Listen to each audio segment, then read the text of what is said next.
Olá pessoal, tudo bem? Estamos aqui para mais um vídeo aula de História, né? E hoje, lá no livro didático, na página 21, nós vamos falar do processo de emancipação política.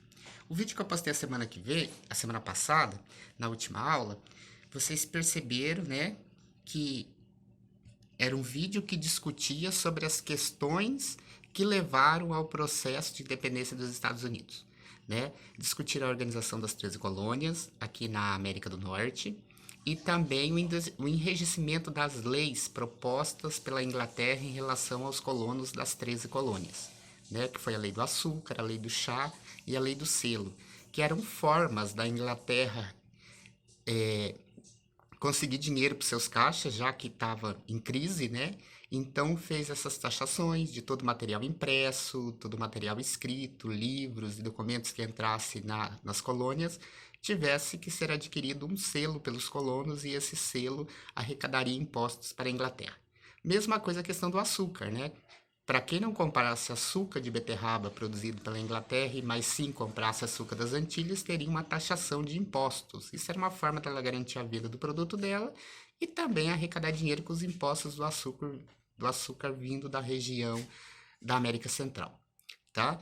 E por último, a lei do chá, né, que estabelecia a imposição que esses carregamentos de chá saísse a partir, né, de fretes pagos por navios de bandeira inglesa, né, sem que os colonos do norte pudessem necessariamente, a partir do porto de Boston, né, levar esse chá para outras partes do mundo. Então teria que pagar o frete para navios da Companhia das Índias, que era uma concessão dada à coroa inglesa a um grupo de burgueses que explorava esse mercado de transporte marítimo, certo?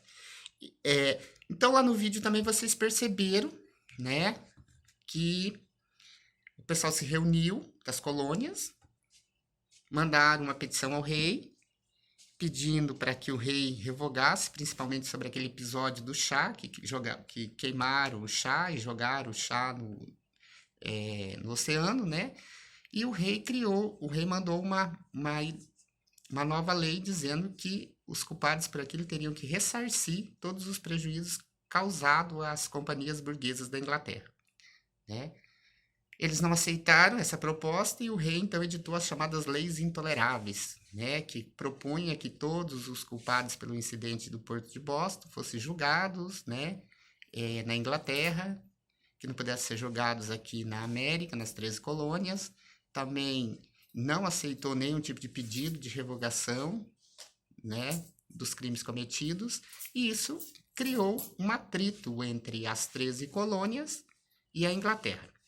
Em 1774, né, 12 das 13 colônias, contando com a Geórgia que não participou, foi iniciado o primeiro Congresso Continental. E nesse congresso fizeram uma petição, isso está lá na página 21 do livro didático de vocês, de História, fizeram uma petição e enviaram ao rei da Inglaterra, pedindo para ele que revogasse essas leis intoleráveis, né?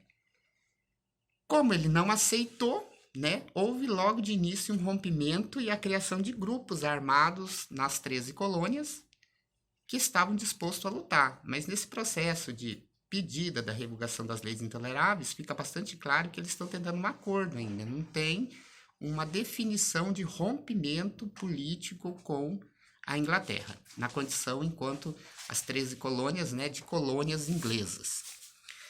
Diante dessa não aceitação do governo inglês, né, e a criação desses grupos armados dispostos a lutar, foi declarado em 1775, né, também na Filadélfia, o segundo Congresso Continental da Filadélfia. Nesse congresso, já participaram as 13 colônias, inclusive a Geórgia, que não tinha participado da primeira, tá?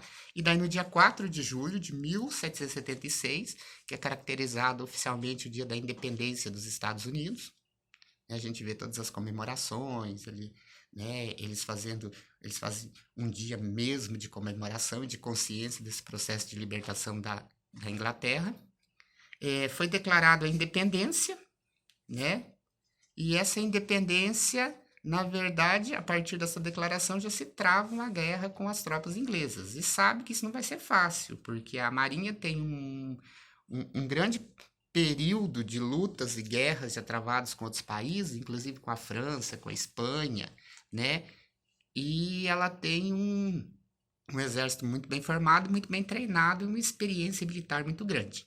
Sem falar da sua frota marítima, que sempre foi temida, né? Durante o processo da colonização. Então, diante disso, pessoal, sabiam eles que não ia ser fácil esse processo de independência, né? E esse processo de independência, ele durou 4 anos, do 4 de julho de 1776, do dia da declaração da independência, até 1780. Então, foram 4 anos de lutas contra os exércitos da Inglaterra para conseguir o reconhecimento da Inglaterra da independência. Esse reconhecimento só foi conseguido, né, no Tratado de Paris de 1783, quando oficialmente a Inglaterra assina esse tratado reconhecendo a independência dos Estados Unidos. Mas para essa independência acontecer, alguns fatores foram importantes, como, por exemplo, a ajuda da Inglaterra, a ajuda da França e a ajuda da Espanha, que eram rivais e inimigas da Inglaterra. Por exemplo, durante a Guerra dos 7 Dias, entre França e Inglaterra, a Inglaterra ganha a guerra. Agora, Luís XVI, da França, aproveita e manda tropas e armamento para ajudar os colonos franceses, para poder né? Que seria um golpe na Inglaterra, ela perdeu uma colônia tão lucrativa, já que ela tinha estabelecido aqueles impostos das leis do selo, do chá e a lei do selo, tá ok? Então, vamos lá. Diante dessas questões, né, perder a colônia inglesa era uma forma de revanche para a França, já que ela havia perdido territórios com a Guerra dos Sétimo Dia para a Inglaterra, e agora era uma forma dela entrar em revanche, ajudando os colonos a se libertar da Inglaterra. Mesma coisa aconteceu com a Espanha, tá ok?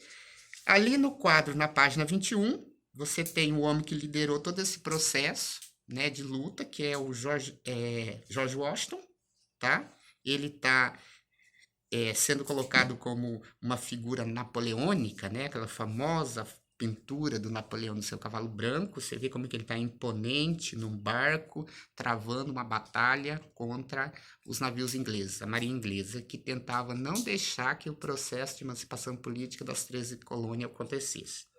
Na pintura abaixo, você tem os representantes das principais colônias, né, que estão ali presentes no dia da assinatura do Tratado de Paris. Porém, você pode observar que o quadro não foi terminado, até porque os representantes ingleses não quiseram posar para a cena, já que eles estavam assumindo que agora a Inglaterra era politicamente emancipada, não tinha mais nada a ver, ou seja, não tinha mais pacto colonial, não tinha mais dever com a Inglaterra, certo? A emancipação política. Pessoal, mas todo esse processo de emancipação política, ele está intimamente ligado às ideias iluministas, que também foram palco para as revoltas, como a Conjuração Mineira, que pediu a emancipação do Brasil, como a Conjuração Baiana, que pedia melhores condições de vida, e também a emancipação política do Brasil, né? E as 13 colônias na América, automaticamente foi o primeiro processo de independência, né, em relação aos países colonizadores. Se a gente pegar o Canadá sendo colonizado pela França, né, os Estados Unidos sendo colonizado pela Inglaterra, e a América Central e a América do Sul, tirando com exceção do Brasil, que é português, o resto foi colonização inglesa, do Suriname, colonização francesa, da Guiana Francesa, e o restante todo desse território foi colonização espanhola. Então, as ideias iluministas influenciam esse processo de libertação, e o modelo de independência dos Estados Unidos, baseado nas ideias liberais do filósofo John Locke, né, que pregava a liberdade, a responsabilidade, a busca da felicidade, da segurança, né, e a liberdade das pessoas e dos estados, então acabou que impulsionando essa vontade dos colonos de se tornar livre. Lá na página 22, vocês têm 2 textos, né? Vocês têm o primeiro texto, que vai tratar daqueles direitos inalienáveis que estão escritos na Declaração de Independência dos Estados Unidos, que garantir esses direitos são instituídos entre os homens governos que derivam os seus justos poderes de consentimento dos governados, que toda vez que uma forma qualquer de governo ameace destruir esses fins, cabe ao povo direito de alterá-la ou aboli-la e instituir um novo governo.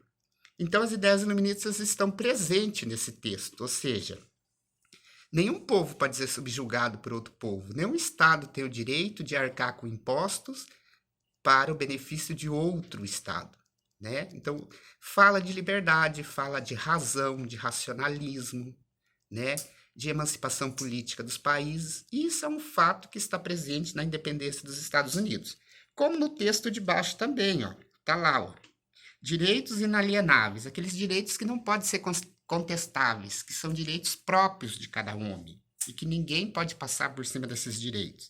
Direitos inalienáveis, que entre esses estão a vida, a liberdade e a busca da felicidade, né?